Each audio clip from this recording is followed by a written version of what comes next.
Welcome to the Explainer. So today we're diving into the U.S. immigration system.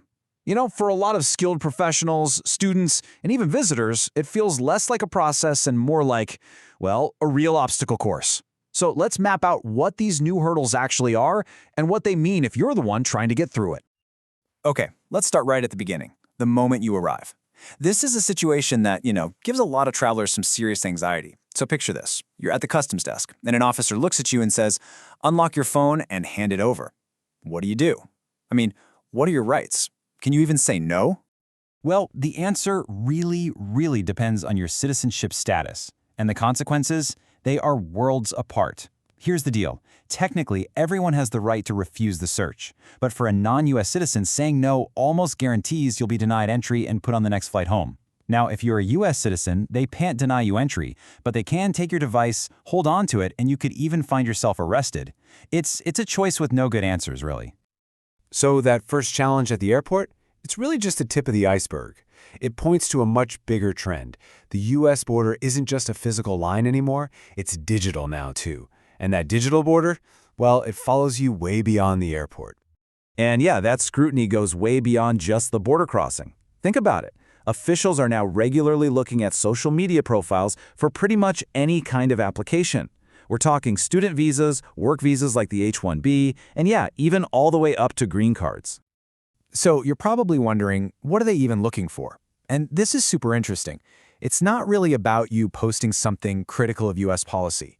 What they're actually doing is a deep dive into your background, searching for any little violation of immigration law. The number one red flag? Any sign of unauthorized work. And that could be something as simple as, say, a photo of you working a cash gig that wasn't on your visa. So here's the bottom line, and this is really important. If an officer, whether at a consulate or at the border, asks you to open up a private social media profile for them to look at, you don't really have a choice. You can refuse, but it's going to have some pretty serious consequences for your application. Your digital life is, for all intents and purposes, an open book.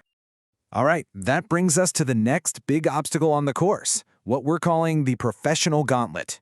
This is all about the new hurdles facing skilled workers trying to get visas, like the super common H-1B. Yep, look at that number. $100,000. A new rule dropped this bombshell into the conversation. It's a potential payment that employers might have to make to sponsor certain H-1B visas. And, a number like that, it's going to make any company pause. But okay, let's put that number in context, because it's really important. This doesn't hit everyone. This huge fee is really aimed at companies trying to bring in fresh talent directly from outside the US. It's a totally different story for someone who's already in the country and just, say, changing their visa status. And the effect, wow, it was pretty much immediate.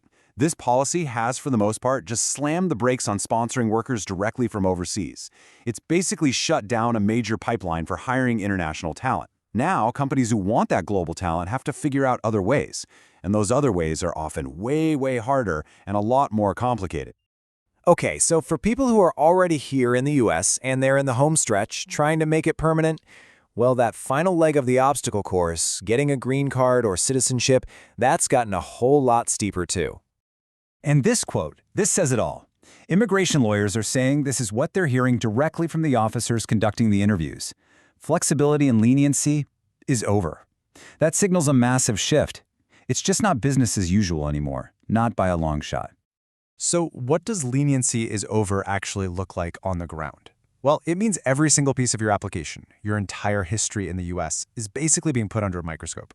There's just way less room for an officer to use their discretion or, let a minor issue slide. And they're focusing on a few key areas in particular.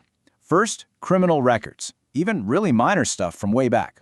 Second, any long trips you've taken outside the US. They're checking to see if you might have broken what they call continuity of residence. And third, your taxes. Unresolved tax problems can become a huge immigration headache. And here's the knock-on effect of all this extra scrutiny. Everything is just slowing down. So even if your application is perfect, totally straightforward with no issues at all, you're probably still going to be waiting a lot longer for an approval. So we've walked through all these different hurdles. What's the big takeaway here? Let's do a quick recap of what this new reality looks like. Okay, 3 big things to remember. First, your digital life is basically public record now. You've got to operate as if your phone and your social media are just another part of your immigration file. Second, the whole game is changed for hiring. Bringing talent in from overseas is just way harder and way more expensive now. And third, that margin for error, it's pretty much gone. Having a squeaky clean record is more important than it has ever been if you're aiming for a green card or citizenship. Which leaves us with one last really big question to chew on. We live in a world where countries are all fighting for the best and brightest, right? The top engineers, the most innovative founders. So when the obstacle course to get into the US gets harder and more complicated, what does that actually mean for the future of attracting global talent? It's something to think about.